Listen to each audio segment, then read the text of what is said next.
Good evening, President Curtis, members of the board, Superintendent Kennedy and staff, and members of the audience. I'm Paul Jessup, Riverside County Deputy Superintendent of Schools. It's my pleasure to be here tonight, talk a little bit about the county superintendent's role in fiscal oversight responsibilities. We get a lot of questions when we go into a district and start working with the board and the staff on finances. And I thought it would be appropriate to kind of review the relevant code sections and then look at a couple frequently asked questions about, what exactly do you do and what are you trying to accomplish? So with your permission, I'll run through this. I'll run through it fairly quickly and then ask for any questions at the end. But let me start out by saying that the Constitution, the California Constitution, establishes the position of the county superintendent in Article 9 and gives the legislature the requirement to set the qualifications for that office. The legislature then specifies the actions that the county superintendent must take. And when a district is determined to be a lack of going concern, if it has a qualified or negative certification, then that triggers actions by the county superintendent. And that can happen at any time during a school year. It most often happens either at the budget adoption or at the first or second interim report. That's the timing that most often happens. When the statutory action is triggered, there are requirements that the county superintendent really answers to the superintendent of public instruction. And so there are specifications and things that the county superintendent shall do. Not a question of you might think about this or if you're feeling like it. This is a shall. This is a requirement, a mandatory section to ensure that the district can meet all its financial obligations. Step one is kind of an introductory step. We began that with you in earnest last year about this time, about second interim, and then followed up during the budget adoption time when we had a disapproved budget, and then went through that process of getting to an approved budget. So during that time, we assigned a fiscal expert to assist the district. We directed submission of cash balances. We looked at submitting proposals to address the fiscal conditions of the district. So those are three of the things that we did in our meetings with staff, in our fiscal experts work with the staff. Those were the things that we did at that time. Now we've kind of come to where we are now, and so we're taking a second step now, because after that initial work, if there's still a determination that the district may not meet its financial obligations in the current or subsequent years, that the superintendent take additional action, and that's where we are now. And those second action steps are fairly direct and to the point.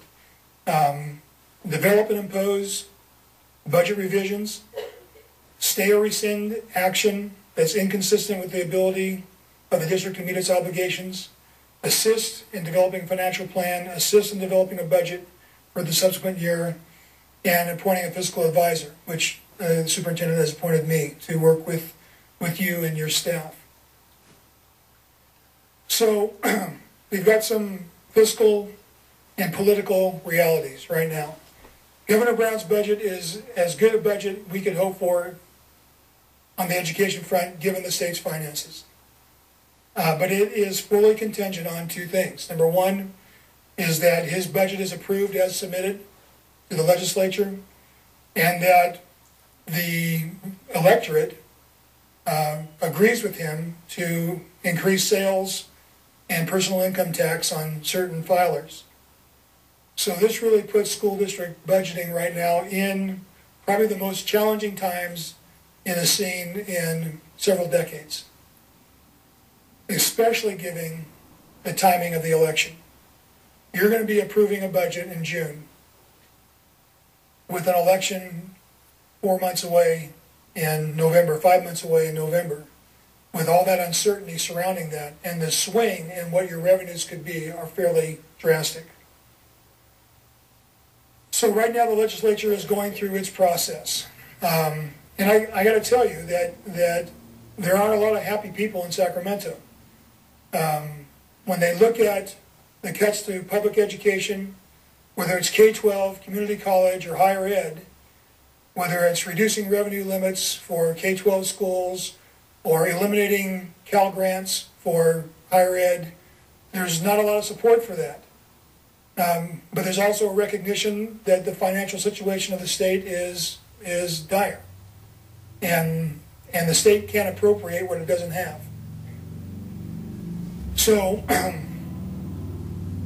in banning Unified, if we assume the best case, if we assume that the governor's budget is approved as he has submitted it, and we believe that the tax initiative will gain favor of the electorate and be passed in November, the Banning Unified School District still faces significant fiscal challenges, probably in the nature of somewhere between $3.5 and $4 million on a best case scenario. On a worst case scenario, up to $6 million, give or take, but big numbers. So we get a lot of questions. After I was here last time, I got a couple emails and you know, what does this mean, and what are you doing, and who do you think you are, and you know, all those things. So I thought I'd go through just some really commonly asked questions. So what is the county superintendent's role in managing the district budget in both the current year and in 2012-13? Well, our role is really to assist you. We will assist in developing a multi-year financial plan, and we will assist you in developing a budget for 2012-13. That's what we plan to do. We see that as our number one responsibility. Some people say, well, aren't you going to take over? Doesn't the county superintendent take over the district? Don't you take control of the finances? Don't you run the district? No, county superintendent does not run the district. County superintendent has no interest in running the district. County superintendent's interest is that the board retain all of its statutory and fiduciary responsibilities. The county superintendent may stay and rescind any action that the board would take that he would deem would be inconsistent with the fiscal interest of the district. We don't anticipate that happening. And the county superintendent has not exercised that authority in the term of his office, and I believe the previous county superintendent never exercised that authority as well. That is something that we don't anticipate happening. So how long are you going to be here? Now, how many more board meetings do we have to see you up here jawing at us? Well, we're always involved to some degree in oversight. That's one of the responsibilities the county superintendent has. You get a letter from us after every budget adoption. You get a letter from us after first interim and second interim. You get a letter from us on your audit report. You know, we're always monitoring. Our involvement will be at an increased level until we can return to a positive certification status. We'll be involved in some way, working with you, working with Dr. Kennedy, working with your staff, working with your stakeholders. That's what we are here to do. Does anybody ever take over the district? Yeah, the state of California could. If you got to a point where you ran out of money, like King City just did up in the Monterey area, there is a lender of last resort, and that's the state of California. And they send money. And they send a state administrator. And that state administrator is like the czar. You guys become ceremonial. And that one person runs the school district. That's one side of the bad thing. The other side of that is that loan doesn't come cheap. I think King City's budget, I'm going to give you ballpark numbers, is around $17 million. So about half of yours. Yours about $30 million, roughly. About $17